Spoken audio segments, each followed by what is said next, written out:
Hello, thank you for being here today in this episode, whether it be morning, afternoon, or evening. Ashley Olafson is joining us for this episode. She's an author, TEDx speaker, and Forbes entrepreneur. She's a founder as well. In 2020, she created Visionaria Consulting and as a startup coach and advisor at iFund Woman right now. Her small business acumen is amazing. She really knows her stuff. She's created many businesses. She knows her stuff and every single part of it. So she can be someone to actually give advice in a place where many people come from just thinking they know things that they actually don't. She lived it. She knows it. It was even at 16 years old where she gave a workshop to girls and formed a company just around that after the fact called Move LLC, Move. And she's helping people. She's helped people become one with their bodies, really feel appreciative and grateful and non-judgmental of themselves, and that being Move for women. But nonetheless, she's helped many, many people when it comes to business as well. She knows her stuff, and someone, if you were to scroll through her social media, actually knows what she's talking about. So in this episode, in this conversation, we dive into her whole journey and a lot of great, valuable advice when it comes to business, because we're all our own businesses and we're all creating businesses at the end of the day. So enjoy, and I'll see you soon.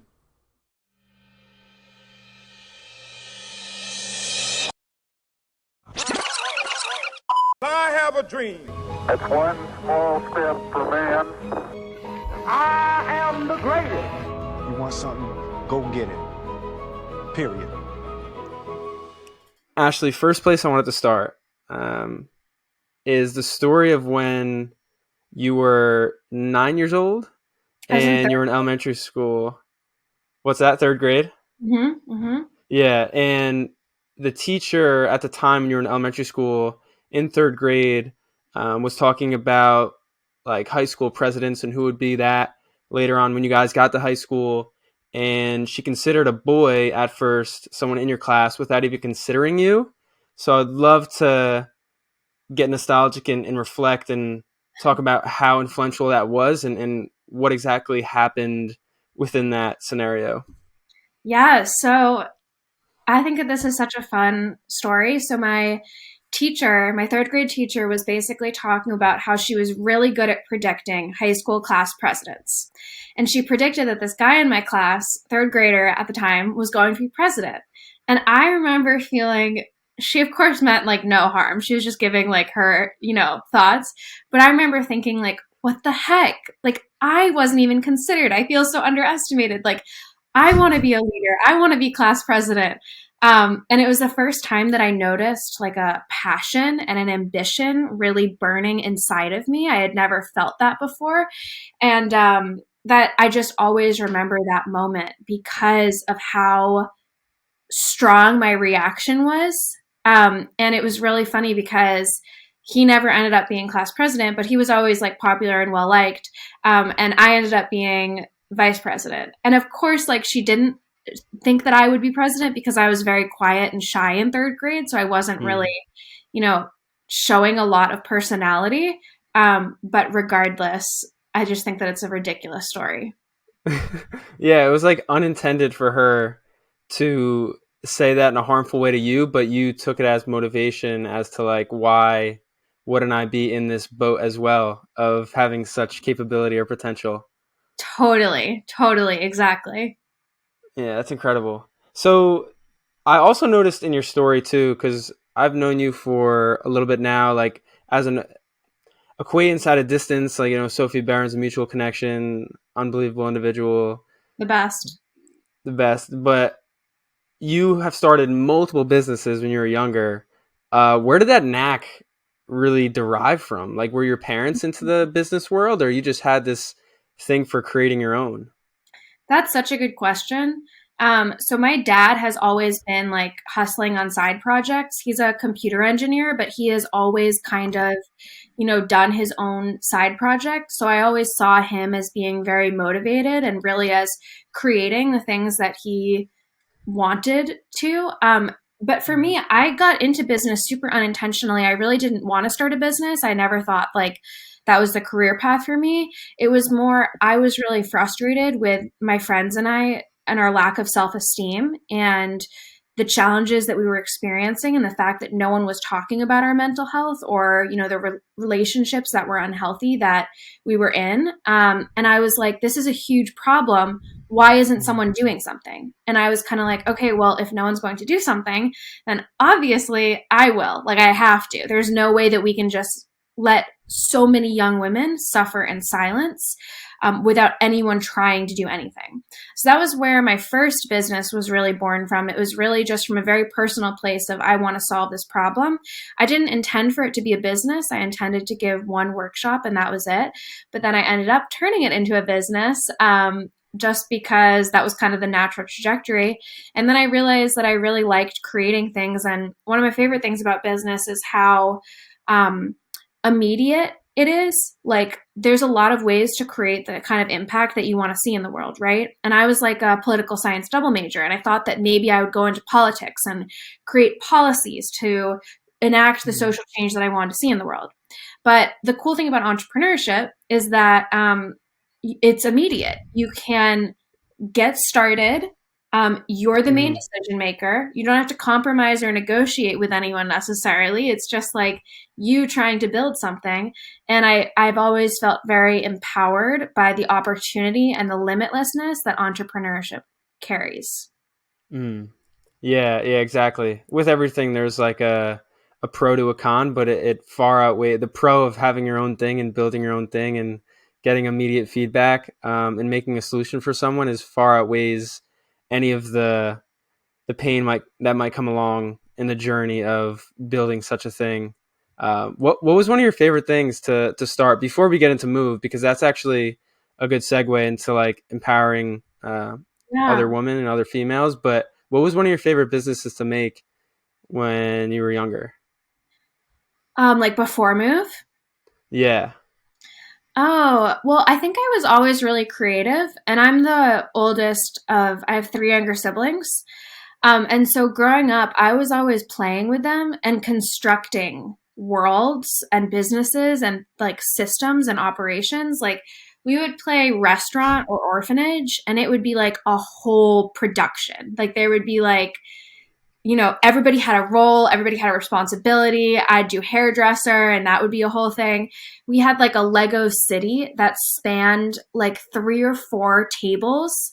And I had like a document that like listed every single person in the town and like what their job was and how much money they were making and just like all of like the details. And like we would have town meetings and this and that. So I feel like, I was always creating and I was always writing, and just had a really awesome opportunity with my really, truly willing siblings to just delve into and explore all of my creative endeavors.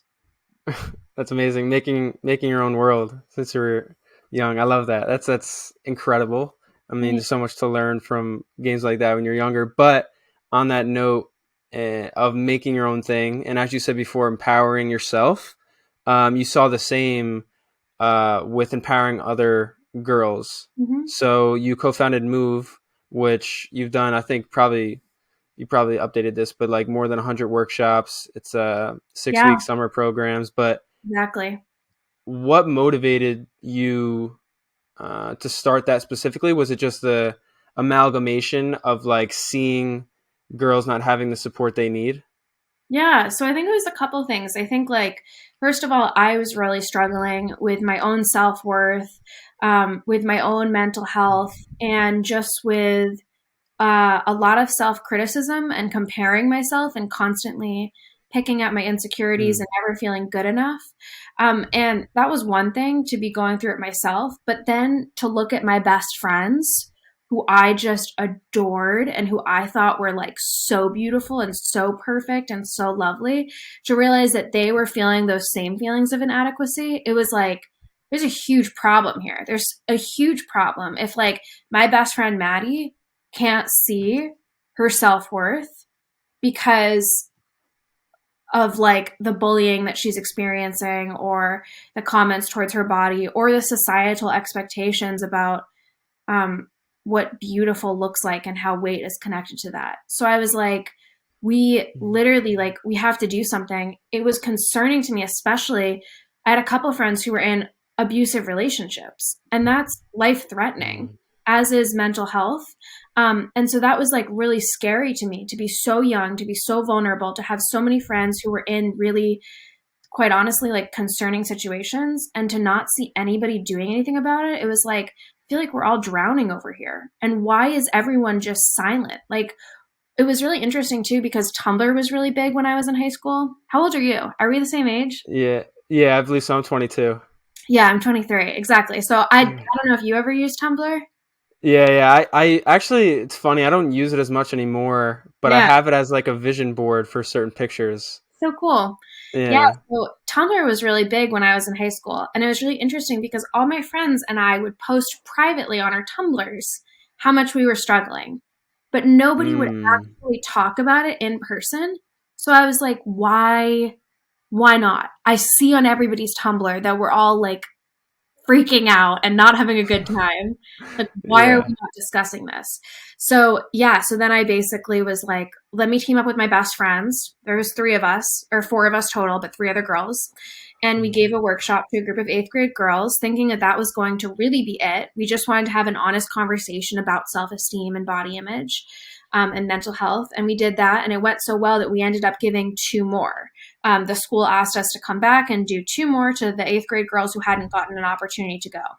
And so at the second one, an 8th grade girl named Lexi Phipps came up to me, and Lexi was like, I want to do this with you.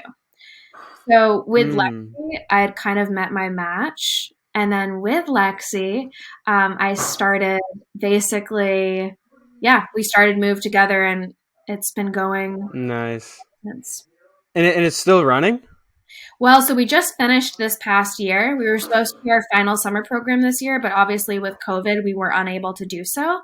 But we've had a long run, I think about 8 years. Wow, that's incredible. That's great work. And I see the value in that, even like on a like masculine male side, of some people that can have a supportive group with certain things they're going through, because I know for them it's more so like having a mission, being dedicated to that, but you also need a place to express yourself. So it's so nice that you brought that together. But on the note of like what motivates you for Move, because actually I know the acronym for that is Motivate, Overcome, Value, Empower. But what motivates you specifically to like do what you do now? Because I don't want that to lead into some stuff you're doing with Visionaria and this entrepreneurial realm. We can even tackle writing, but like what motivates you specifically to keep building these things? That is such a good question. So appreciate how thoughtful you are and how much research you've done. It really like is very touching and means a lot to me, and I'm glad to know you. Absolutely. But I would say a couple of things motivate me. The first thing is that, in all honesty, so I'm working full-time at iFund Women right now, and I am loving it. And it is fantastic. We are the go-to funding marketplace for women-owned businesses and the people who want to support them. We help female founders with access to coaching, funding, and connections. And this is the first time that I've ever really worked for someone else, and I've absolutely loved it. Previously, a big motivation for me was I don't want to work for someone else. And that was like a really leading motivation. With iFund Women, though, I am obviously working for them in a major capacity, and I couldn't be more thrilled to do so. And the reason why is because I so admire so much what they have created. They have created a really amazing mission-driven company that is changing the funding landscape for female founders and giving women access to major funding opportunities, as well as coaching and community to support them in building their businesses. I also am really grateful and moved by the company culture. I think that they have created a very intentional company, and it's something that I'm very, very proud to be a part of. So I would say, with that, another huge motivator for me is like work that feels meaningful and honestly fun. I also like challenges. I like entrepreneurship so much because I can always prove to myself like that I can do something. Like I love when I was writing my book, it was very much like, can I write this book? And I don't know, but I'm going to try. And then it was like, can I win funding for my businesses? I don't know, but I like this challenge. I'm going to try. And so I think it's something else that really motivates me is constantly like, I think it's really fun to push myself. And I think it's really fun to see what I can do. Like it's literally purely out of self-amusement. Like I'm like, can I get a Forbes feature? And then I like get the Forbes feature. I'm like, all right, that was cool. On to the next thing, Yeah. I love that. That's how it should be.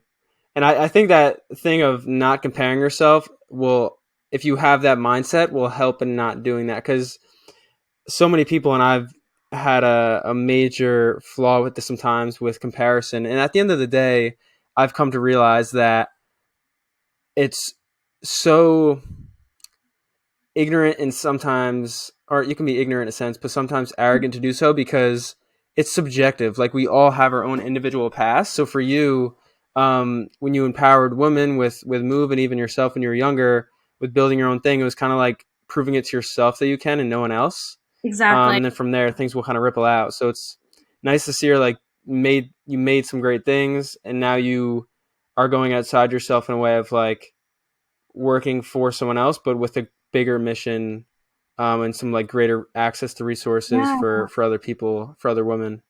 That's really cool. Thank you so much. And then, I think so too.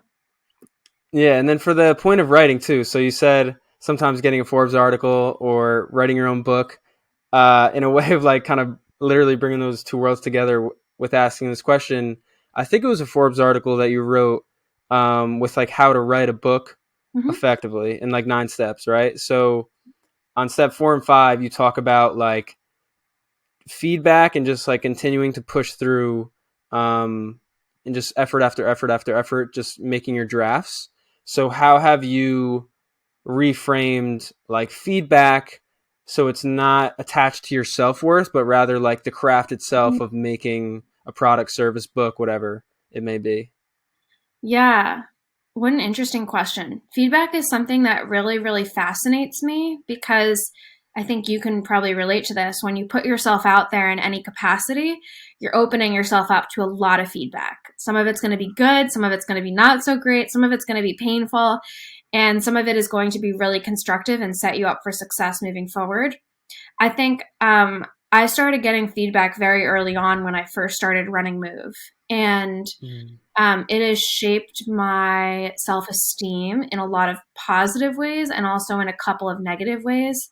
Something that I learned in college was to really ask myself critically who was giving me feedback and if I wanted to accept that feedback or not.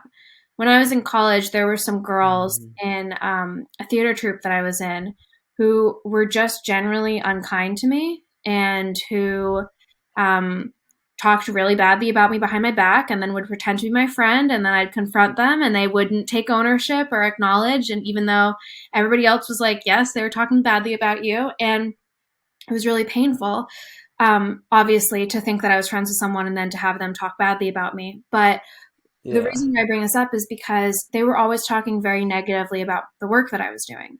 And I had to really, and it really hurt me. It really like made me upset. I had to ask myself though, like, wait a second. These are college age women who have literally never been to my summer program, who have never read my book, who essentially know very little about what I'm doing.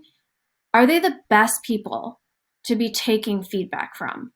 And the answer was ultimately like, no, they're not, they don't have the, like, they haven't put in the time to adequately give me feedback. And it wasn't the fact that they gave me like critical feedback that was the problem. It was the fact that they hadn't actually had the opportunity to give me critical feedback because they had never been to anything that I was doing. Yeah. So that was the issue there. And then I like had to ask myself like, well, like I really want to value the feedback that I'm getting from these 7th and 8th grade girls, right? And if a 7th or 8th grade girl is giving me negative feedback, I really want to hear that. Like, because that really matters because they've showed up and they, are here. Or even if a 7th grade girl didn't show up, and there was a reason why she didn't show up, I'd want to hear that too, because she's who I actually like care about. She's who I'm trying to reach. I want to hear the good, the bad, the ugly. If my program appeals to you, I want to know why. If it doesn't appeal to you, I want to know why too. So that way I can, make it the best program. I love that. That's spot on. That's key. And then when it comes to taking feedback from people that have, what exactly would you give advice with in the realm of that? Because I know you just mentioned like whether it be good or bad with someone who's like in your ecosystem or like is in your target audience, or someone, or say an investor, you pitch a app to them for your product that you want to build, and they're in this field or they know you really well and they give feedback, just like practical tips with how to frame that correctly, because you gave the advice with someone who isn't and is kind of ignorant to what you're doing, but someone who is and knowing what you're doing, how you would approach that. I think it's really important to listen to feedback pretty much always, especially if it's someone who's within your field. But at the end of the day, I still think you choose what feedback you're going to accept and integrate, and what feedback doesn't feel in alignment with you. I think too, like also like a lot of times you're just getting feedback about the direction that you should go in as an entrepreneur. And it's not necessarily positive or negative. It's just everybody telling you like, oh, you should do this, you should do this, you should do this. And then it's like confusing because you're like, okay, like everybody's supportive. Everybody's giving me like good, thoughtful ways forward. But then I think it's important to take a step back and to ask yourself like, okay, well, what's actually like in alignment with my vision? Because just because somebody is like in the industry doesn't necessarily mean that they know best. It could mean. And you should listen and consider like, oh, maybe this thing hasn't been working out within my business, and what this person is saying can help me identify and solve that. But yeah, you need extreme focus in that case, and also self-awareness. I agree. Yeah, totally. That's super tough. Yeah, I mean, I was going to ask you too, like if you, because you're a coach in many ways now, and especially like an advisor for startups, whether it be with Visionaria or iPhone Woman now, like you help so many people. So I was going to say, like, if you were to be a coach to your younger self, what advice would you give? Because for myself, I would say patience more so, but also like this thing of focus, and not to like eat more than I can swallow, not to play that comparison game, to like move faster than I need to based on where someone else is, instead focus on my own lane. There's other things I would say, but for yourself, what would be some wisdom you would drop to younger Ashley? Yes. Well, something that when I was reviewing questions, something that I was actually thinking about is something that I admire about younger Ashley that I think I could take more of now, and I'd advise myself now more, is like when I first started, there wasn't pressure on me to create anything because I had never created anything before. So like I've really moved one step at a time, unintentionally creating a business. And I didn't really, I just wanted to give a workshop. So I gave a workshop, right? And there was like no pressure. And I felt very like intuitive. Like, I want to do this. Okay, great. I'm going to test this out. I think now I definitely feel more pressure and more like, I think it would really benefit me to trust my intuition in the way that I did when I was younger, and to just listen to myself and move forward. That's an absolute bomb. Please rewind that if you're listening, people. That was really good, because I thought the same thing just many, many months ago of like, what beauty in, I don't want to say ignorance is bliss, but like beauty in not knowing certain things. Because you wouldn't have started if you knew how to do it. You would have been like, oh, too much risk. Oh, let me like weigh this out to, all the SWOT analysis, like all this stuff when it comes to business too. Yeah. But and really, when you can just enter. Yeah. Yeah. I was going to say too, like I was actually coaching someone, and they were saying like, I have it was a college student, and she was like, I have all these business ideas, but like, I'm like really intimidated by the like launching a business. And I was basically like, you don't have to make a huge Instagram announcement like, this is what I'm launching, this is what I'm doing, I'm so excited, and like have your whole like shit together, your website together, like this together, that together. I was like, you can literally just like start slowly, like just start moving in that direction. And like, yeah, eventually you're obviously going to want to promote it on social media, but just like, it doesn't have to be this big formal launch. Like you can literally just get started. And the reason why I was advising her on that was because I was thinking back to move and how I didn't feel the pressure to launch anything. I was just doing it. Yeah, exactly. I saw a tweet once that said, "Don't treat every tweet like a championship. Just like put it out there," Yeah. which is just a game changer. Yeah, when it comes to like creatively expressing, yeah, like yeah, when you have that mindset to do it for yourself, but then obviously to do it to impact others, but then also do it for just like consistent iteration and action, um, completely different world than if you're on the other end of the spectrum. Yeah, this is helpful to talk through. Like, this is a good reminder for myself. So thank you for talking through it with me. Yeah, 100%. Absolutely. I love that you reframe the question too to your younger self advising you, because it's so beautiful too that we should never lose our inner child. Mm-hmm. And whenever I ask that question, it makes sense because the question is directed towards what would your older self say to your younger self? But that is like, that's bomb. Like I said, people rewind that. So Thanks. beautiful.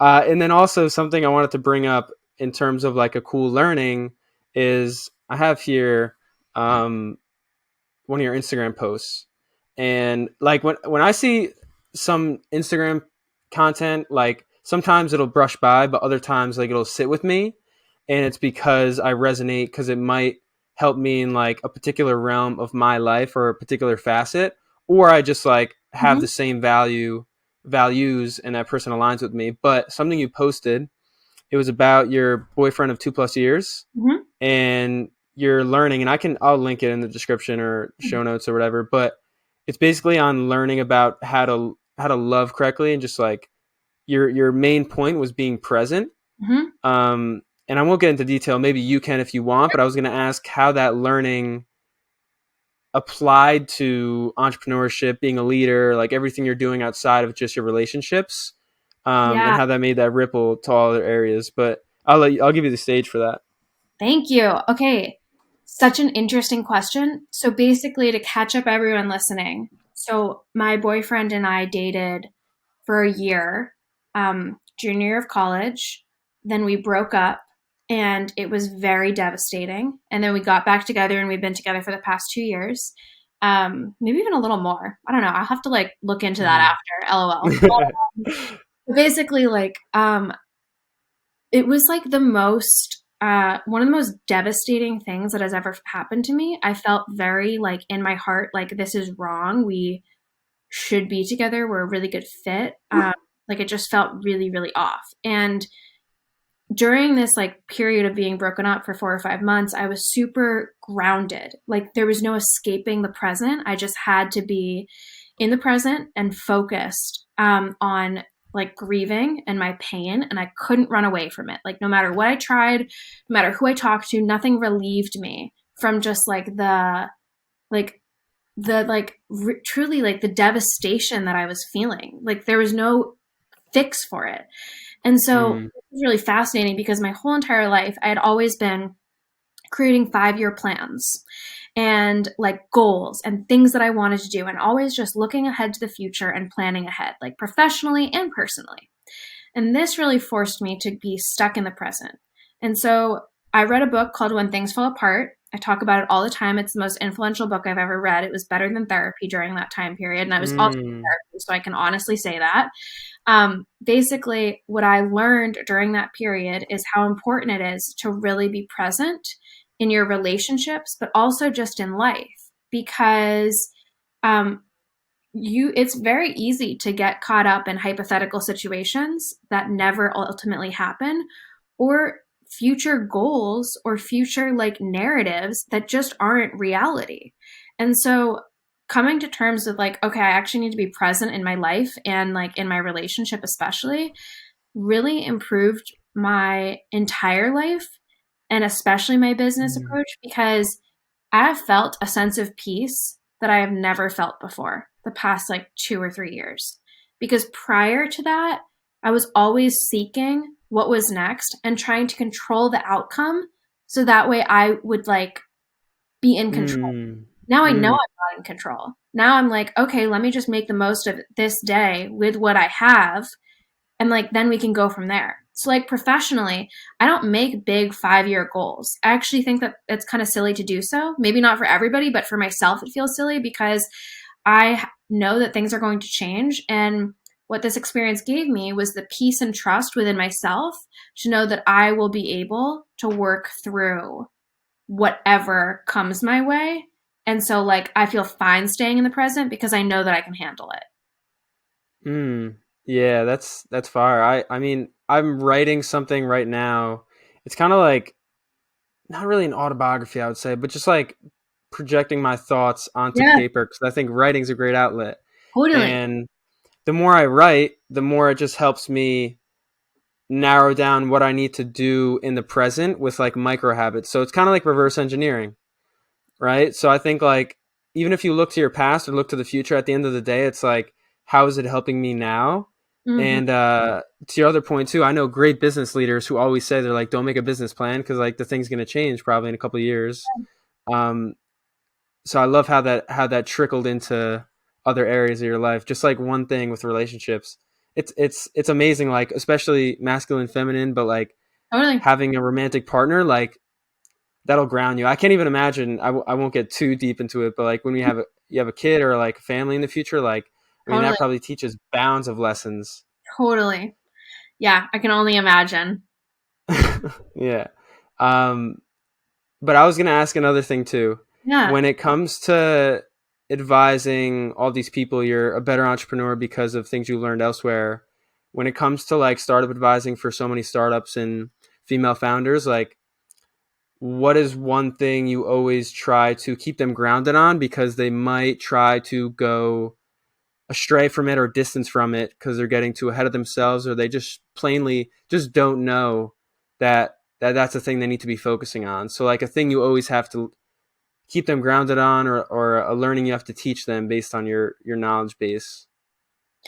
Yeah. Well, this is interesting. I actually think that the biggest commonality amongst all of the women who I coach and who I work with is that um, I think truthfully the best thing that I can do for them is listen to them and like really hear them. Mm. I think that so often solopreneurs don't have anyone to like talk to about their ideas or get feedback that they trust. And so I think that like the biggest commonality or the thing that I'm always trying to do, that I'm always trying to ground myself in and ground them in, is like giving them the space to just speak. We might book a session for goal setting, right? And like I have like a structure that I use, but if I listen to them, there might actually arise something that's a bigger issue, that's kind of a fire that we need to put out. And I'm not going to know that unless I actually listen to them. So I really think like the commonality Mm. is like listening and then asking questions to dig deeper so that way we can kind of get to the root of it. And then I think too, it's very helpful, especially I think women can second guess themselves a lot. I think it's very helpful to assure women that they're on the right path and that they're taking the right steps and that they are like um Mm. yeah, like they're just on the right path. Like, and I'm here to support them and guide them as they go through this entrepreneurial journey because it can be so nerve wracking and so emotional. Yeah, no, it really can be. And for that's actually a really nice question. I didn't even have this listed, but like, Yeah. how were there times when you second guess, or it's inevitable? I think we all doubt ourselves Yeah. in any capacity, but like when you second guess yourself and how you kept yourself in check, or like what you did to keep yourself in check. It was a great example we just gave with the relationship. Like you had a book that really taught you well. You went to therapy, but you said the book was even more helpful. But like in moments of distress, especially within entrepreneurship, how did you keep yourself grounded when you would second guess yourself? Well, you know what's interesting? I've actually been reflecting on this a lot lately. Less about like when I second guess myself, but more when I start to feel down or I like receive, Mm. some negative feedback. I think the best thing that I have done for myself, like truly and unintentionally, is I have created myself a support system of like my boyfriend and friends and like my sisters and family, whatever. I've created a support system that like knows me and understands me and loves me a lot. And Mm. so I feel like now whenever I second guess myself or I like hear critical feedback about me, I'm able to just brush it off so much easier because it's like, I know that like I can't please everyone and I'm loved by the people who I want to be loved by. That's beautiful. I love that. Usually, yeah, many of the people that I talk to, just this common theme lately has been community Mm-hmm. and like having that strong circle. I know you're really into next gen as well when it comes to Mm-hmm. entrepreneurial stuff. They're great in terms of community and having a Great. nice circle, supportive and challenging circle. But I really do love that because I can call times when I can't dissect my own problem, but I'll call a friend and he'll just be like, "Oh, this is where you're going wrong. Just like stop overthinking this or stop doing that." Totally. Having people that you trust to give you feedback is so Mm, important. exactly. But you have to make sure to cultivate that yourself, which takes a lot of time to know yourself because then you align that with the people around you that fit that mold. Mm-hmm. Yeah. But as I always ask a question of where you want to go in the future, I love knowing like your bigger dreams. I feel like it would it wouldn't make sense to ask that question because we're so focused on the present. It's But true. Yeah. so You I'm want gonna leave it off the table. But one thing I will say is like we can get more practical now. Um, is like favorite books that or favorite podcasts or favorite resources like really getting into the depths of like what you use to like tactical tools to really help you grow and stay on path effectively. Okay, so best book ever, I said, is When Things Fall That's Apart, what. The Children. Best book ever. Truthfully, I actually really want to offer up the iFund Women resources. We have an Yeah. iFund Women Slack community with over 9,000 female founders. We have an iFund Women of Color program, which is an additional community for women of color that addresses the unique challenges that women of color female founders face. We also have a lot of funding opportunities, both through crowdfunding and grants. And then we have one-on-one private coaching, as well as a workshop library that has access to over 50 hours worth of content, covering everything from sales strategy to social media to legal to hiring to tech and product, pretty much everything you need to know. It's more of an offer, but if anybody wants to get in touch with me, feel free to literally follow me on Instagram and send me a DM, and I'll add you to the Slack channel. I'll hook you up with some funding opportunities. Really, just I think that iFund Women is pretty much the best support system for female founders. I'm very proud to be a part of it. So when it comes to resources, I'm all about iFund Women. Yeah, that was so natural and organic. Like I in no way had that staged at all to be that, and it's perfect. And it makes complete sense that you're part of it too. Because I was even thinking of like making a sheet of like best tech applications to use because they're always changing, and it's so important to have those resources when being an entrepreneur. But I'm sure like you guys have it all down. And I was going to ask when it comes to workshops, like who are the people in those workshop videos? Is it like founders, some of Yeah. your partners? Like, yeah. So most people on the iFund Women team are either industry experts or have built businesses before or have done both. So a lot of the workshops are given by iFund Women team members, but not all of them. Sometimes we'll have someone from Shopify come and give a workshop. We had Gloria Chow from the Next Gen community who does PR. She came and did a workshop. So we have like lots of guest speakers as well, in addition to our own team. Nice. That's awesome. Perfect. Yeah, I'll make sure you DM her, folks, if you're listening, watching, both. But yeah, I'll put the website as well. If there's something lately, because I know you meditate on certain things or you think through certain things, but I always want to extract whatever's in the mind of the guest that like is reminiscing of like learnings or Oh my God. important topics. So like something you've been thinking about lately, maybe journaling about. Whoa. Do you have anything? Question. Yeah, I do actually. I've been meditating a lot on the path of least resistance. And I've been thinking a lot about like I've been coaching people that, especially with social media. I work with like a lot of older women at iFund Women, older than me, like just in their 40s and 50s. And sometimes these women get so overwhelmed because like they're told that they need to be on Instagram and Twitter and LinkedIn. And I'm like, all right, literally like you're stressing yourself out so much. You're not going to do anything because you're literally so overwhelmed. Like take a couple steps back and Yeah. path of least resistance. oh, okay, you actually like writing LinkedIn posts. Great. Create 2 really great LinkedIn posts every week. Okay, like post it on Instagram as well. Like double up. Like you don't have to stress yourself out so aggressively. Yeah. And I think I've been thinking a lot about path of least resistance just in my own life as well, and noticing when things work and when things don't work. I'm like, oh, okay, that wasn't path of least resistance. It's just not going to happen. And that's been really helpful. Yeah. So like doing less to accomplish more. Exactly. I didn't think of it that way, but that's totally a good way of framing it. Yeah. Tim Ferriss has a good quote. He just had his 500th episode. He might have mentioned it on it. Cool. Maybe that's why it's coming up. But great guy. But he said one of his famous quotes that people use a lot is "Make one decision that saves yourself 1,000." So I'm a big quote guy. So I think Powerful. I'll keep that in mind. But I've been on the same path, so I resonate. I love that you brought that up. It should be that way too, because I know, especially with social media, people are always like, "You got to be on every platform," but it's like, cool your horses, because even if you are, it's not going to have as much profound impact. No, and if you're like, unless it's your full-time job, you're probably not going to do it that well. So like, just prioritize the few things that you can do well. For me, it's like, I like Instagram a lot. I like LinkedIn and I like Clubhouse. Outside of that, like I realized I came into this year thinking that I was going to get really into TikTok. And now I'm like, that's just not realistic. Like, let me create reels. Let me be more consistent with content. But like, I don't have the time, the desire, or the ability to like full-time devote myself to TikTok, which is what you need if you're going to, really learn it inside and out. Exactly. I did the same thing last year. I had like every platform. I measured how I did on them, but then organically, I noticed I just did better on Twitter mostly out of all. So I like writing too, so it aligns. But it's That's great awesome. advice from your end. Thanks. Yeah.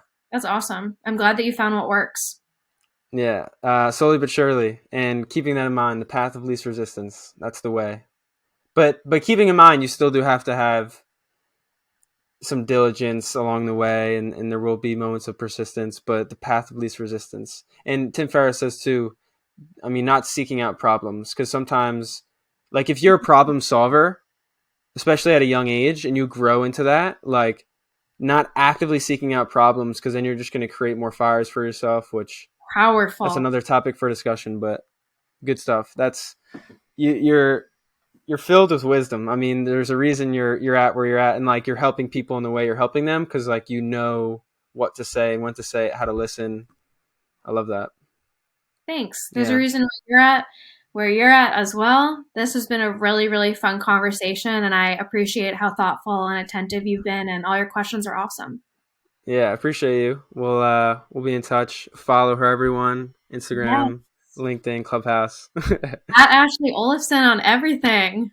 Awesome.